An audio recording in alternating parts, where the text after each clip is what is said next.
शुमाली वज़ीरिस्तान के इलाके मीर अली में सिक्योरिटी फोर्सेस के काफिले पर खुदकुश हमले में 13 फौजी शहीद। ISPR के मुताबिक फायरिंग के तबादले में सिक्योरिटी फोर्सेस ने 14 खवारिज हलाक कर दिए। दहशतगर्दी के वाक़े में 2 बच्चे और एक खातून जख्मी। वज़ीर आज़म की सिक्योरिटी फोर्सेस पर हमले की मजम्मत।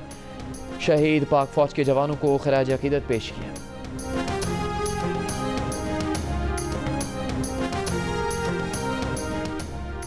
फील्ड मार्शल सैयद आसिम मुनीर ने कहा कि दहशतगर्दों और उनके सहूलतकारों को हर कीमत पर कैफरे किरदार तक पहुँचाया जाएगा। हर बेगुनाह पाकिस्तानी के खून का बदला ज़रूर लिया जाएगा। फील्ड मार्शल आसिम मुनीर का कोर हेडक्वार्टर्स पेशावर का दौरा। बनू गैरिजन वाक़े के शोहदा की नमाज जनाजा में शिरकत। बनू से CMH में ज़ख्मियों की आयादत की। फील्ड मार्शल को सिक्योरिटी सूरत हाल और इंसदादी दहशतगर्दी ऑपरेशन पर ब्रीफिंग दी गई।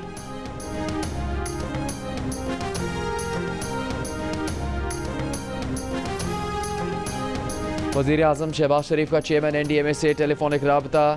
चेयरमैन NDMA ने वज़ीर आज़म को मुल्क में हालिया बारिशों की सूरत हाल का जायज़ा पेश किया। वज़ीर आज़म ने सूबाई हुकूमतों से राबते में रहने और मुआवनत की हिदायत की। रेस्क्यू इदारों ज़िला इंतज़ामिया से राबता मज़ीद फ़ाल करने की हिदायत। बलूचिस्तान के ज़िला ज़ोब में सैलाबी रेले में 2 गाड़ियाँ बह गईं। 3 लड़कियाँ और एक खातून जाम बहा के एक शख्स को बचा लिया गया। ज़िला हरनाई के इलाके खोस की नदी में भी सैलाबी रेले में फंस जाने वाले 3 अफराद को लेवेज ने बचाया।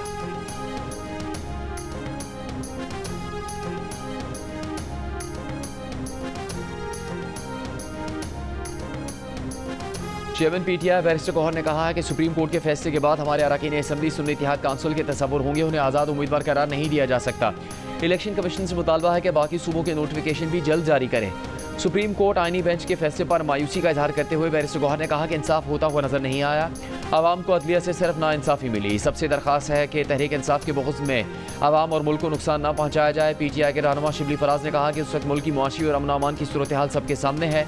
हुकूमत के पास तरक्की ना कर्ज़ों से छुटकारे पाने का कोई मंसूबा है।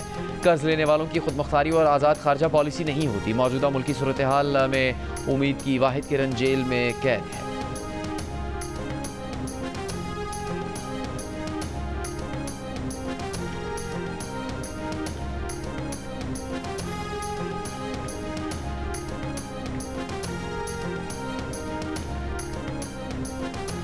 वज़ीर मुमलिकत बराए कानून बैरिस्टर अकील मलिक ने कहा है कि सुप्रीम कोर्ट के 8 जजों ने 12 जुलाई 2024 के फैसले में आइन को दोबारा तहरीर किया था, जिसे दुरुस्त कर दिया गया। आइन में कोई मोम की नाक नहीं जिससे ज़ाती पसंद और नापसंद के मुताबिक मोड़ दिया जाए।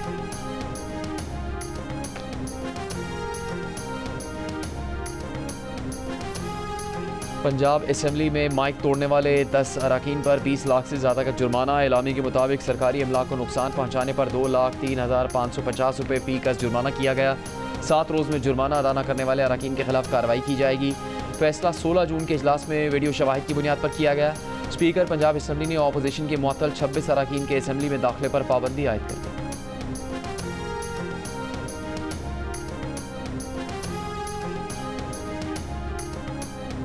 पंजाब असम्बली में अपोजिशन लीडर मलिक अहमद बचर ने कहा है कि उन्हें एहतजाज से कोई रोक नहीं सकता। स्पीकर असम्बली की बॉडी लैंग्वेज से लगता था कि वो दबाव में है। स्पीकर ने उन्हें कहा कि वज़ीर आला पंजाब की तकरीर के दौरान एहतजाज मत कीजिएगा। हम वज़ीर आला के सामने एहतजाज नहीं करेंगे तो किसके सामने एहतजाज करेंगे? ऐवान के अंदर और बाहर दोनों जगह एहतजाज करेंगे।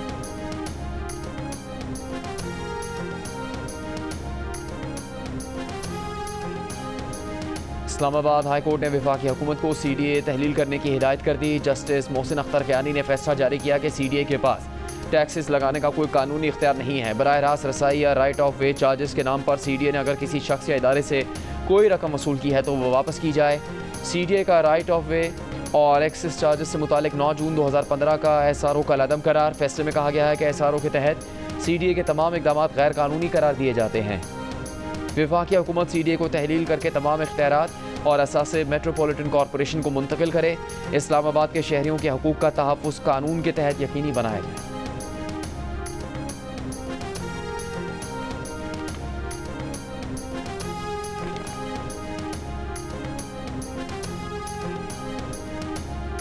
इस्लामाबाद हाई कोर्ट के 5 जजेस ने ट्रांसफ़र केस के फैसले के खिलाफ इंट्रा कोर्ट अपील दायर कर दी। वकील मुनीर मलिक ने 5 जजेस की जानिब से अपील में इस्तदा की कि सुप्रीम कोर्ट के जजेस ट्रांसफ़र केस फैसले को इंटर कोर्ट अपील में कलअदम करार दिया जाए। इंटर कोर्ट अपील के इल्तवा तक 19 जून का फैसला मुअत्तल किया जाए। सुप्रीम कोर्ट ने इस्लामाबाद हाई कोर्ट में जजेस ट्रांसफ़र को दुरुस्त करार दिया था। सुप्रीम कोर्ट के 5 रुकनी बेंच ने सीनियरिटी का मामला सदर पाकिस्तान को भिजवा दिया था।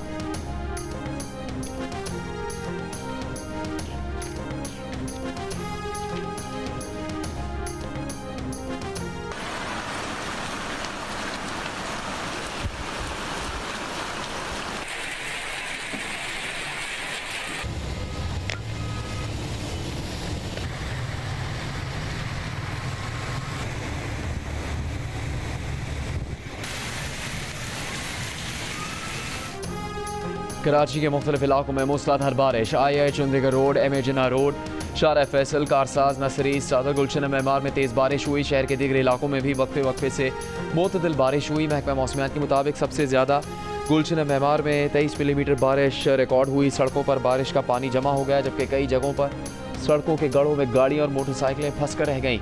मेयर कराची मुर्तज़ा वहाब का मुख्तलिफ इलाकों का दौरा, पानी की निकासी का मुआयना किया। कराची में रात गए और कल भी बारिश का इम्कान। पंजाब, बलूचिस्तान और खैबर पख्तूनख्वा मुख्तलिफ इलाकों में भी बारिश का सिलसिला जारी। पारा चनार में तूफ़ानी बारिशों से पुल, सड़कों और घरों को शदीद नुकसान पहुँचा। बलूचिस्तान में ज़ोब, शेरानी, ज़ियारत, हरनाई, कल्लात और कोह सुलेमान में मूसलाधार बारिश। शदीद गर्मी के बाद मुख्तलिफ मकामात पर ग्लेशियर्स पिघलने से दरियाए चित्राल में तुग़यानी गर्म चश्मा जाने वाली सड़क का एक हिस्सा बह गया।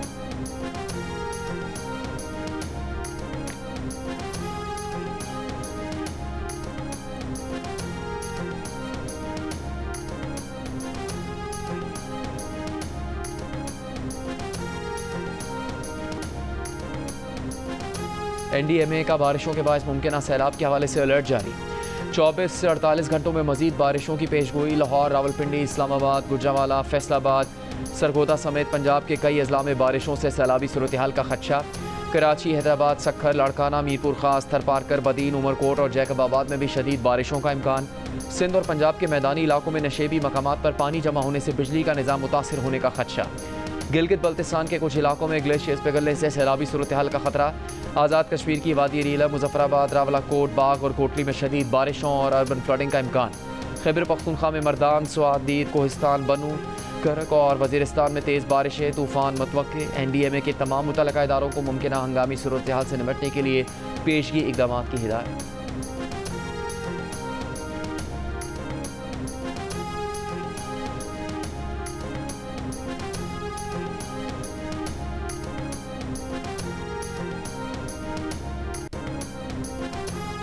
गुजरांवाला में 2 बेटियों के कत्ल में मुलविस वालिदैन गिरफ्तार।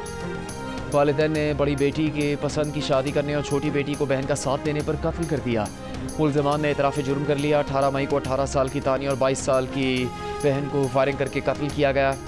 इटली पलट वालिद ने वाक़े को डकैती का रंग देकर नामालूम मुलजमान के खिलाफ मुकदमा दर्ज करवा दिया था। इलेक्शन कमीशन ने कहा कि सुप्रीम कोर्ट फैसले के बाद कमीशन के खिलाफ बेबुनियाद प्रोपेगेंडा किया जा रहा है। ये तनकीद झूठ और हक़ाइक़ के बरक्स है। इलेक्शन कमीशन ने हमेशा आईन और कानून के मुताबिक फ़राइज़ अंजाम दिए। सुप्रीम कोर्ट ने भी कई बार इलेक्शन कमीशन के मौक़िफ़ की तौसीक़ की है। एक एलामिये में इलेक्शन कमीशन ने कहा कि कमीशन सियासी दबाव या अवामी शोर में आकर नहीं, सिर्फ आइन, कानून और शवाहिद की बुनियाद पर फैसले करता है। इलेक्शन कमीशन किसी जमात या मफादाती गिरोह के हथकंडों से मरूब नहीं होता। अपनी नाकामियों का इल्ज़ाम इलेक्शन कमीशन पर डालने का रवैया गैर मुनासिब है।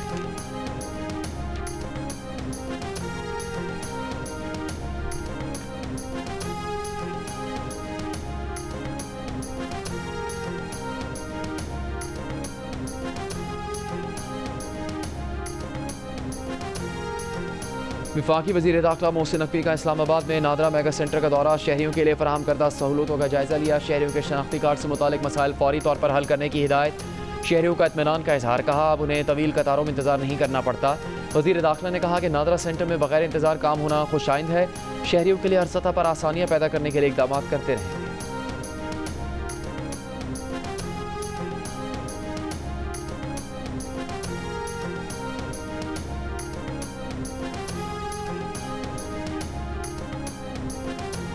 वज़ीर ख़ारजा और नायब वज़ीर आज़म इसहाक़ डार की ज़ेर सदारत तवानाई शोबे से मुताल्लिक़ इजलास। तवानाई शोबे में मालियाती इस्तेहकाम और सारिफीन के तहफ़्फ़ुज़ पर तफसीली गौर।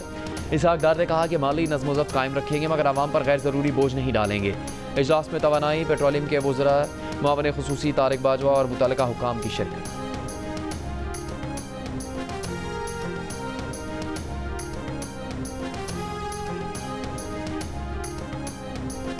गवर्नर पंजाब सलीम हैदर का कहना है कि इस वक्त इत्तेहादी हुकूमत को साथ चलाना हमारी मजबूरी है। ना उस तब्दीली मुनासिब नहीं और ना ही हमें कोई जल्दी है। मौजूदा सिस्टम में मुल्क बेहतरी की तरफ जा रहा है। टैक्सला में सहाफ़ियों से गुफ्तगू में कहा कि इस मुद्दत में मुस्लिम लीग नून की हुकूमत को ही चलाएंगे। हमने इलेक्शन के जरिए बिलावल भुट्टो को वज़ीर आज़म बनाना है। मौजूदा हालात में सियासी बहरान पैदा करना मुल्क का नुकसान है। बहुत जल्द पीपल्स पार्टी में काबिल ज़िक्र इलेक्टेबल्स शामिल होंगे। आवाम पाकिस्तान पार्टी के रहनुमा मिफ्ता इस्माइल ने कहा कि मुल्क की बेहतरी के लिए कानून के मुताबिक फैसले किए जाने चाहिए। तालीम का कराची समेत पूरे मुल्क में बहुत बुरा हाल है। सिंध में पीपल्स पार्टी कई सालों से इक़्तिदार में है, लेकिन लोगों को पानी दस्तियाब नहीं। K4 के लिए सिंध हुकूमत ने रकम रखी, ना विफाक ने रखी।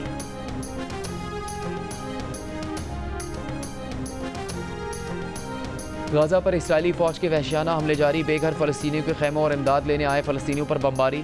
24 घंटों में 100 से ज़्यादा फ़लस्तीनी शहीद। गजा हुकाम के मुताबिक गजाई किल्लत से अब तक 66 बच्चे शहीद हो गए। इसराइली फ़ौजियों को इमदादी मराकज़ पर गैर मुसल्लह फ़लस्तीनियों पर फायरिंग का हुक्म दिया गया। इसराइली फ़ौजी एहलकारों के एतराफ़ी बयानात। इसराइली अखबार में शाया गजा हुकाम ने एतराफ़ी बयानात को जंगी जराइम का सबूत करार दे दिया। इमदादी आटे के थैलों में ऑक्सीकोडोन नामी मंशियाती गोलियों की मौजूदगी के इंकिशाफ पर गजा के हुकाम का शदीद तशवीश का इज़हार।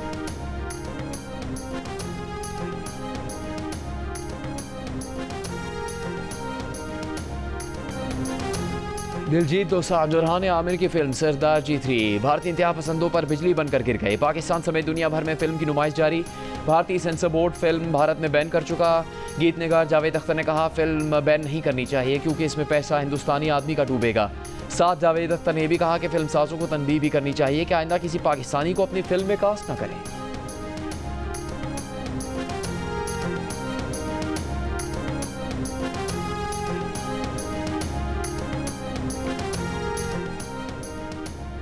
अदाकारा मेहरबानों को ड्रामे में काम करने की इजाज़त किन शराइत पर मिली, मेहरबानों पार्टियों में क्यों नहीं जाती, जानने के लिए देखिए प्रोग्राम हंसना मना है आज रात 11 बजे सिर्फ जियो न्यूज़ पर।